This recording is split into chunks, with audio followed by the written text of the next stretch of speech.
ہم غریب عوام کو پٹرول اور ڈیزل کی قیمتوں میں اضافے کے بوجھ سے بچانے کے لیے 28 ارب روپے ماہانے سے نئے ریلیف پیکج کا آغاز کر رہے ہیں، جس کے تحت فوری طور پر پاکستان کے 1,40,00,000 غریب ترین گھرانوں کو 2,000 روپے دیے جا رہے ہیں۔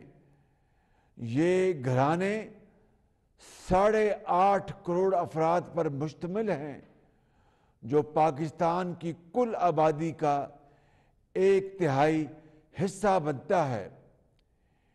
یہ اس مالی امداد کے علاوہ ہے جو بے نظیر انکم سپورٹ پروگرام کے تحت انہیں پہلے ہی دی جا رہی ہے، اور آئندہ مالی سال کے لیے اس ریلیف پیکج کو بجٹ میں شامل کیا جائے گا انشاءاللہ۔